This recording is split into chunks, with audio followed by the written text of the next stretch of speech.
What is up, everybody? Welcome to Crunch Time. It is the show where we take you all the way up to lock and then through lock. We're joined by two of the sharpest minds in the biz, as per usual. We got my guy up in Saskatoon, Canada, TJ Schwartz in the house. What's up, man? Up in Saskatoon, where we were just discussing before the show, it's still warm out. It's a balmy 23 degrees outside my house right now. It's Fahrenheit, of course, because I converted for my fellow American friends.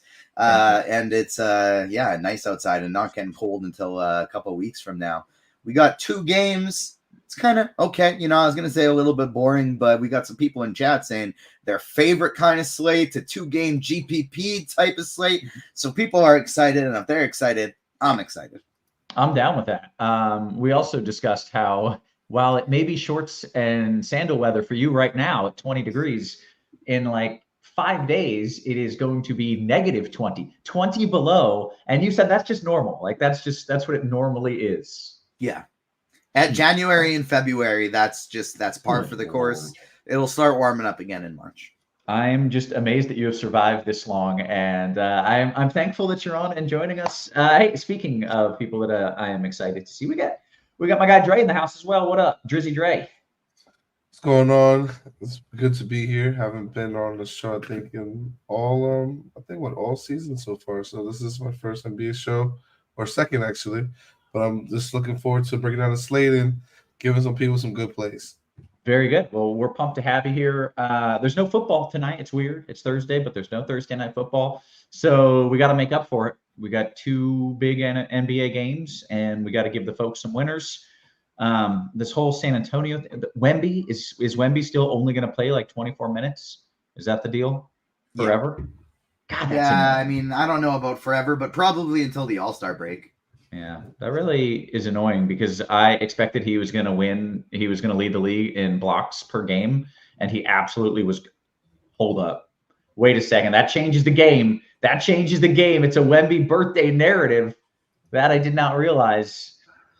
Give my guy 30 minutes on his birthday. Come on. Anyways, I had him leading the league in blocks, and now he would be absolutely smashing, but now they're trying to crush his minutes and trying to take that from him. Anyways, let's talk about this slate here. We got folks watching. They want to know what we're supposed to do. We got time. It's only 2 games, TJ, but you want to give me a brief overview of maybe what's happened, what could still happen, and if not, just dive into a build. Yeah, so San Antonio is without a bunch of guys. There's they still have most of their starters, but they were playing Malachi Branham a bunch of minutes. He's going to be out for this one. And so there should be lots of minutes for a lot of really uncomfortable players. Like Zach Collins is still hurt as well. Doug McDermott's out tonight. Not like a lot of really big name guys that you think are going to matter a ton, but on a 2-game slate, they really do. Yeah. Trey Jones is somebody who, like, Spurs fans, DFS fans have wanted to get more minutes all year long, but they're not giving them to them because they're trying to lose. But they are actually better with him at point guard. Their whole team offense is better. Their defense is better. Wemby's point per minutes numbers are significantly better with Trey Jones in there. You're telling me power forward Jeremy Sohan running the point isn't working well?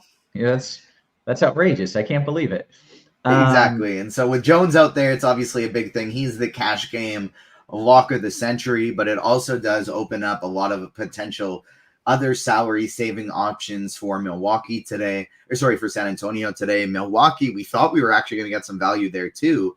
But Chris Middleton, everybody thought was going to sit on the second half of a back-to-back, but he's not. He's actually going out there and he's playing.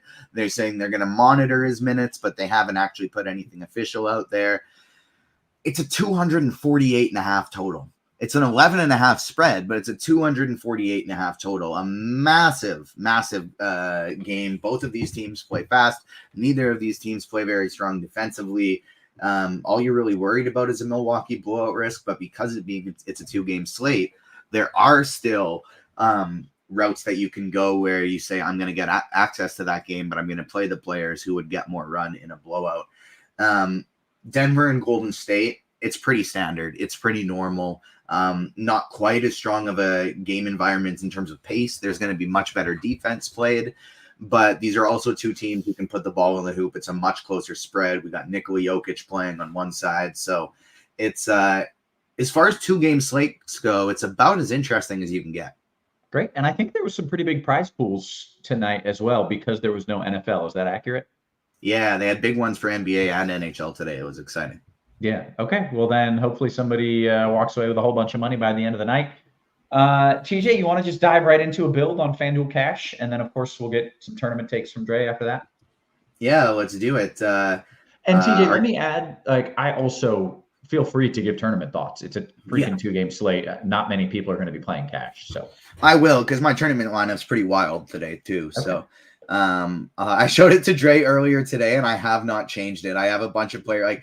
I have three players who might not see the court on it, but nice. I don't care. It's just we're gonna finish first or last in this one. There's not gonna be an in between. Also, reminder just for the people watching, smash that like button. We're here on a nice Thursday without NFL. It's only a 2-game slate. We could have gone. No show today. That's easy. We don't want to do one, but it's for you. It's for the people. That's so right. Smash that like button. And yeah, let's get into it. Starting on FanDuel, Noto's got Trey Jones and Devin Vassell tagged as core plays today. They are absolutely must-play guys that we're getting into our lineups. If you want to play cash, I'm not all the power to you. I'm not going to stop you. This is actually 4 2-game slates, probably one of the easier ones to do it, especially on FanDuel, because we got a bunch of guys that it's like Trey Jones, Giannis, Portis, Keldon, Vassell, Trace Jackson Davis. You're just plugging all of these guys in. And you're probably going to run into a big old lineup train, but also that means you're probably not gonna lose money at least. So point guard position, Trey Jones, you're for sure using one of these spots on. The other two, the other one is really going to be the big differentiator of most cash game lineups, because Damian Lillard, Jamal Murray, Chris Paul, Stephen, probably not Curry because you're just going Damian Lillard instead, or Sohan. So Sohan, Paul, Murray, and Lillard, all viable in this spot. Maybe you take out Murray because of how close he is to Lillard. And so you still have Trey Jones and the one.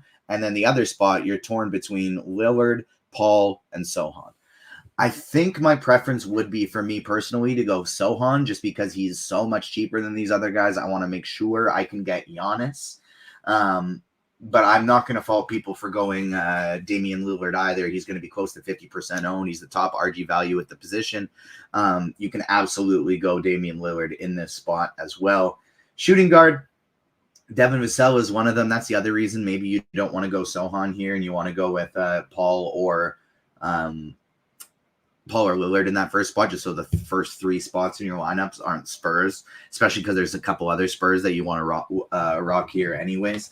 But Vassell's in one of your spots, and the other one is basically going to Chris Middleton, Kentavious Caldwell-Pope, or Malik Beasley. Beasley and Middleton both have small forward and shooting guard eligibility, so any of them are fine in that spot. So maybe you end up rolling all 3 of them. My favorite of the group is Middleton. He'd probably be priority 1 for me. That's why I find myself going down to somebody like Sohan at the point guard position, just to make sure that I can use Middleton and some of these higher level mid-range guys. Small forward, Keldon Johnson is somebody that you're probably for sure playing in cash, either at the small forward or the power forward position. You can basically call that one a core play. He's going to be 50% owned today. And then in your second spot, you can play him at small forward or power forward, either one. Middleton, again, I think I want to play him at one of these 2 spots. And then Julian Champagny is probably the other one you're going to in cash games today. 4,400. We want to make sure we can get Giannis at that power forward position. And so I think Julian Champagny makes for a great spot there. 40+% ownership. That's what you're kind of looking for in cash games anyways. Power forward position, you're using Giannis in one of them. The other one, again, you can use Keldon Johnson at one of those spots. Bobby Portis is totally fine to play in cash games. He's going to be 50% owned today. I think I like Trace Jackson Davis just a little bit better personally. I think a lot of people, you can play both in some lineups, but I think a lot of people are going to be torn between Bobby Portis and Trace Jackson Davis. If I'm picking one, I'm going TJD, but it's very close. You can, however, play both of them because they both have power forward and center eligibility. So you can go Giannis, you can go Keldon at small forward, TJD at power forward, Giannis at power forward, Portis at the center position, and end up getting all three of them in there. Anyways, if you're not going Portis and TJD in that spot, I don't know what to tell you. Go Portis and TJD in that spot in cash. So yeah. Giannis, Trace Jackson Davis, Bobby Portis. Those are your two power forwards and center for cash games. Okay, very good. Can we go over Spurs and like which pieces we're prioritizing? Because are we going to run out of spots where we want too many of them than we're allowed to roster? Is that a thing that's going to happen here? So for cash on FanDuel, your priorities are Trey Jones, Devin Vassell, Keldon Johnson. Your final spot is between Jeremy Sohan or Julian Champagny. You're playing those three for sure, Jones, Vassell, Keldon, and then, or even I guess like you could potentially take Keldon out of there and say like he's coming off the bench. He's probably going to still play 30 plus minutes, but he's coming off the bench. Maybe you don't want to go there. Then you're just playing 4 of those 5. So Trey Jones, priority 1, Vassell priority 2. I think Keldon is 3, Champagny 4, Sohan 5. But that 3 to 5 you can mix and match any way you want as long as you're playing 4 of them in cash. Gotcha. Good stuff. All right, Dre, let's bring you in here, talk some tournaments. I'm intrigued what you're doing here, or if you're doing anything crazy or outrageous or stacking up one game. So walk me through your process. Well, today it's 2 very different slates to me. A little bit on DraftKings versus FanDuel, just because of the price of Victor Wembanyama. I think his price is a big gap difference. Yeah. As you can see, his price on FanDuel is $9.95. I think he's an excellent tournament play, but that price is costly. You just gotta hope that it's gonna like smash in that amount of time. Granted, the point per minute is pretty solid for him, but it's just more so is he going to get to what you need at that price point? And the answer is probably not, but his ownership is also going to be very low over there, right? Exactly. Yeah. Extremely low. You got to hope for pretty much a lot of blocks and steals in this type of matchup and in this type of situation. So I think that he's a good tournament plan that you can go get to today. I find myself going sort of more of a mid-range build. I like a guy like Keldon Johnson, getting a lot of him today, as he has played well against the Spurs all year. Bobby Portis, as you mentioned before, who's someone else that is a good play here. And then I do like, I don't want to, like, everyone's going to try to get Giannis, and I understand that, but I really do like Damian Lillard here in the spot. The Spurs guards are not that great defensively, so Damian Lillard, I think it's a guy that you should try to be getting overexposure, as much exposure to as you can today in your lineups. Devin Vassell is someone I'm not going to have much of as far as from that type of game and that atmosphere. And Chris Middleton, the situation kind of scares me. I'm not going to even lie. It's just kind of they said they're going to monitor his minutes on a back-to-back, and he was coming off 2 injuries that were listed before. I kind of don't want to play that. I'm running a lot of lineups though, so I'll have a little bit of exposure to him, but I don't want to get too much. I'm going to be well in the field, I should say. I really do like Malik Beasley as a tournament play. I think he's a good shooting guard that you can go with here to even pair with Damian Lillard. And then also when we get on to like the other game, I love Aaron Gordon today on both sides. I think he's a fantastic play. Golden State Warriors have no sides in the front that can stop him. It could be bully ball with him with Jokic all day, and I think Aaron Gordon has historically played well against the Warriors. I look for that to continue here. So to me, that's a guy with getting a lot of exposure to my lineups. I like Michael Porter Jr. as well as a tournament play. A little costly at 6'8", but I think it's worth it here, especially if you go, like I said, you're going more of a balanced build here. And then a guy like Steph Curry, who really has not played well against against Denver much this season. Steph Curry can have an explosion, so I do not mind playing him and taking some shots at him today. And obviously, Jokic is a fantastic play. Kuminga is an excellent point per dollar play too. Klay Thompson is the person I'm probably the least interested in. So I look for him to probably get a lot of the. I just don't see the same Klay as I did before, but I do like Brandon Podinski. I like him a lot too. I will go well in the field over him on him too as well today. Center wise though, Brook Lopez also forgot to mention him. I think he's a fantastic option playing for tournaments today. Okay, very good. With that, we should probably note this show, in case you're unaware, is actually sponsored by Fanduel. They've got some of the best promos in the biz, so make sure that you are checking them out. Also, giving us a thumbs up. They are the reason the show is free. Hit thumbs up. We're trying to keep the show free. They need eyeballs, yada, yada. Bet $5 over on Fanduel. You get $150 in bonus bets for new users in Arizona, Colorado, Illinois, Indiana, Iowa, Kansas, Louisiana, Maryland, Massachusetts, Michigan, New Jersey, New York, Ohio, Pennsylvania, Tennessee, Virginia, West Virginia, Wyoming. Terms and conditions apply. Must be 21 and up. Gambling problem? Call 1-800-GAMBLER. Shout out to FanDuel for keeping this show free for everybody who is watching on the YouTube. TJ, let's kick it over to DK. I don't hate where I'm landing. Like I've got two pieces left with like dudes around 4K, and I'm hoping you're going to give me some good pieces around 4K, and you're going to make me feel pretty good about the rest of my squad. I think we could probably do something like that. I will say, so this is where I'm doing something super funky for tournaments, so I will go through that after my cash game play as well. Okay, that sounds great. But for cash / optimal, I think it's still fairly straightforward, like it was on FanDuel. So Noto has two guys tagged for core plays at the point guard and the shooting guard position, Trey Jones and Devin Vassell. You're for sure playing both of them in cash. In terms of your last guard spot, or just like who else you might want to mix in there, Damian Lillard is fine. Jamal Murray is probably the guy that I'd go with, though. They're only $100 difference on between FanDuel and DraftKings on FanDuel between Murray and Lillard. On DraftKings, though, Lillard's $9,300 and Murray is $8K. So I think Jamal Murray makes for a great cash game play in that last guard spot.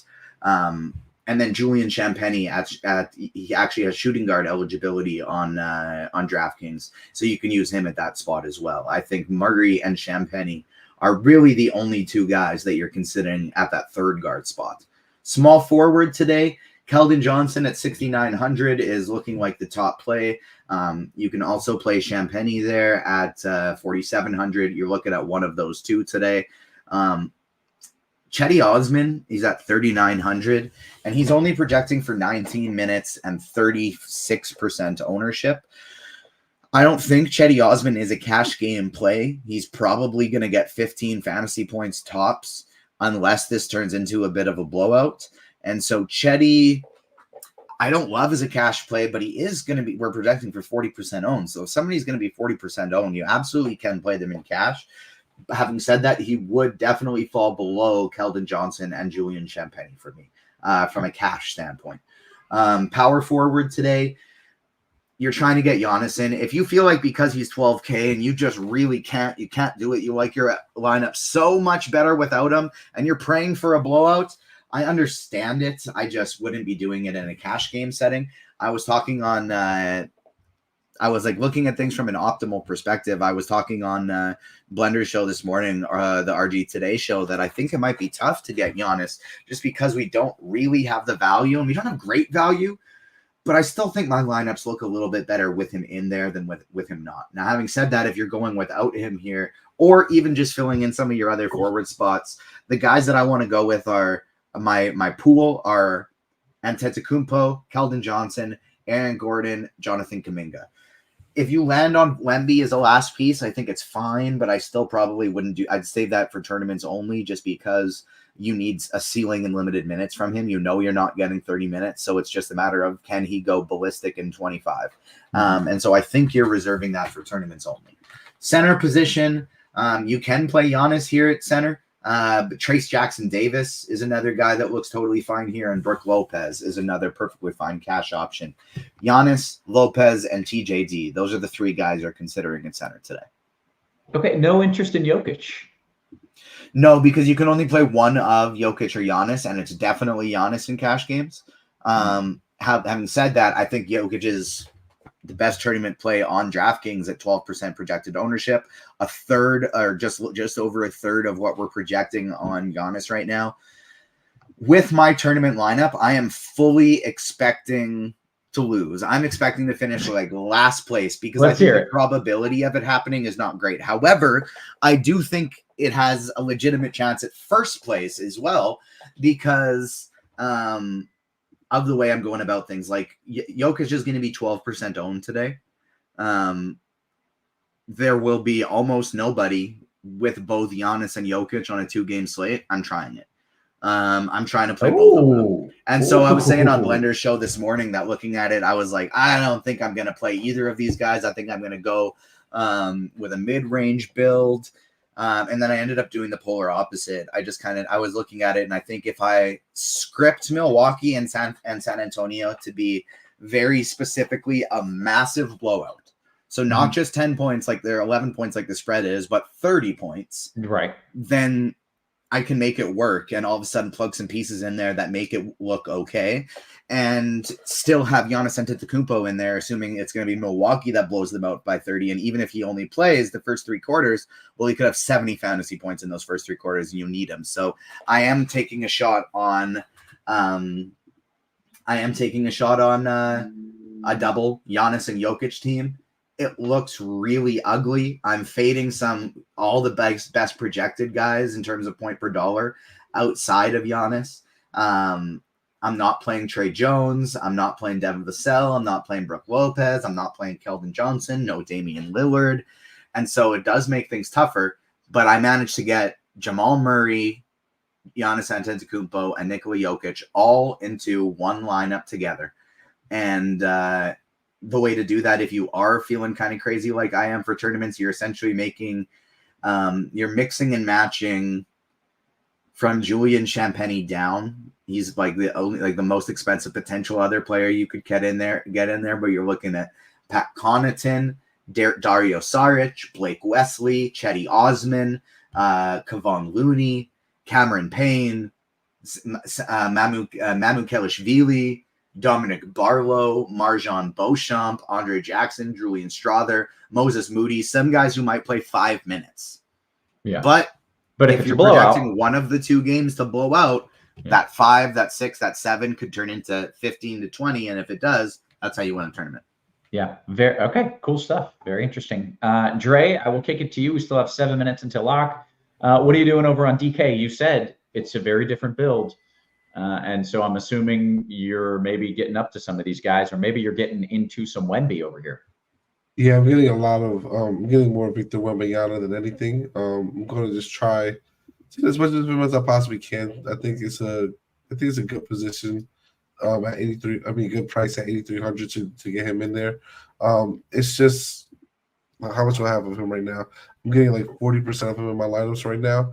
I just think that he's just a fantastic play at this price point, and if he could give you like at that price 40 on a site like this, I think that's not going to kill you, unless you have obviously Giannis or Jokic go for like 70. But I really do like the balanced build. Like I said, I love Damian Lillard today as well, so I'm getting a lot of him as well. And a lot of these other Milwaukee Bucks, the correlated pieces like Lopez, Bobby Portis is my most highest owned Buck, followed by Lopez, then Lillard. I like I said, Mike Beasley as well. Eric Gordon is my highest Nuggets that I have here today that I like a lot of too. So try to use just leverage with those pieces where I can. It makes it different combos together. But I also do like guys like KCP. He's played well against Golden State, so I like trying to get to him a good amount here today as well. And Beasley, who I mentioned before, just because of the matchup against the Spurs. So those guys I'm just going to use as leverage just to try to take it out of the tournament and win it all today. I love it. I was just looking at Wemby's game logs, and he's basically played 4 games in a row with this like kind of 25-minute limit, and it's been roughly 40 points, 40 points, 40 points, and 61 points. And I'm with you. I'm just kind of hoping he has that outlier performance. He goes for 50 plus fantasy points, and things are looking pretty good at that point. We got 3-4 minutes here until lock. So let's dive into some QQs. I am going to start in the RG Discord, Fanduel GPP. Dre, I think, this is TJ's build. Although this is for Fanduel, TJ. He says, I think you can run Joker and Giannis along with some starters and then the scrubs from Milwaukee, San Antonio. It doesn't look that gross. Thoughts? I think you can try it in a large field tournament. Just know that you are likely going to lose with it, but there's a legitimate chance of finishing at the top too. Like, it really feels like a lineup that is not min catching for you. You're going to finish near the top or at the very bottom. Yeah. All right. And that's what you're supposed to do. Those are the lineups that you should want to build and throw in there. D-Rock, DK, GPP, Dre, who is your hop on in if you're feeling froggy play of the day? See, I kind of feel like I played safe today. And that's not my thing normally. That is not. It's not. But I would say, but honestly, it's probably going to be Malik Beasley because looking at his percentages, he's at 3% owned. I'm playing probably at least 30 to 40% of them. I think he's my play today. Him and Brendan Pognitzky, I'm going to have a good amount of those two guys today. Okay. Can I get a personal question here? I've got 2 minutes here. I've got campaign as my last piece, 4K at the guard spot. Is there anything better than that? Because I don't like it on DK. On DK? 4K at the guard? Yeah. Oh, see, I don't have anyone 4K or less. Blake Wesley. I can't play him. I've got all the Spurs. Oh. On DraftKings? How many do you have? Yeah, I've got 5. You can have 6. Oh, I can have 6? Yeah. Okay, let's go Spurs, baby. Okay, I thought I was only allowed 5. All right, let's go Spurs. I don't know if they just recently changed that or if it's just been like a common misconception forever, because why would you ever want to play more than 5? Yeah. But like, I guess on a 2-game slate, why not? Yeah. All right. Let's see what else we got in the YouTube chat. 2 minutes until lock. Wesley or Mamu on Fanduel as a deep flyer. Dre, you want Wesley or Mamu? Wesley, because I don't know how many minutes Mamu's going to play. Okay. Thoughts on Wesley on DK at 4K? You guys are like, yeah, if that's where you land, that's the dude. Let's see. Travis says no Sohan. And Dre, that's not true. You have Sohan, right? I have some Sohan, but not a lot. Okay. DK GPP's Dre, did you lock in all the Trey Domes? Did you lock him in? He is 100% my lineups. Yep, that's a yes. And that's what I think you do with him is you play 0 or you play 100, and that's what I'm doing because of how crazy his ownership is. So I'm going 0, Dre's going 100. I think both are the two strategies you run with there. Yeah. I got 100% Aaron Gordon too, as you guys want to know. Oh, okay. Darren says last spot: Braun, Pat, or Payne. Braun, Connaughton, or Payne. TJ, I'll give that one to you. Connaughton, begrudgingly. Okay. Scott says FanDuel ended up on Braun. Do I lose? Do I lose is a funny way to word that. Dre, is that a not okay place to land? On who again? Braun. Yeah, I would have played him. Smoke and Jay, FanDuel GPP, TJ, last piece, Kuminga or Podziemski? Kuminga. Okay, we are less than a minute until lock. We've done a good job on the questions. Hit us with a little thumbs up before we get to the lock. And it's Brown. Yeah, I keep saying Braun, but I actually know that it's pronounced Brown. I did know that. I just, when I see it, it's almost like difficult to do, but noted. I was aware I need to, yeah. Hey, we hit the lock. Good stuff. Anything you guys want to add here? TJ, Dre, anything you want to say before we peace out? No, not for me. Enjoy the rest of your night, everybody. And yeah, good luck. Good luck. It just feels like such a quiet, calm, eerily quiet Thursday with no football. Yeah, it is a little weird. Dre, you want to tell the people what you usually tell them when we close out a show? Yeah, good luck to everybody. Hope you guys finish first in your contest that I'm not in. But if you're in my contest, you're going to finish second behind me tonight. But good luck to everyone. And that is how we close it out for TJ, for Dre, for our wonderful production crew, always working hard behind the scenes. Guys, we appreciate you. We love you. And we will catch you tomorrow. You have been crushed.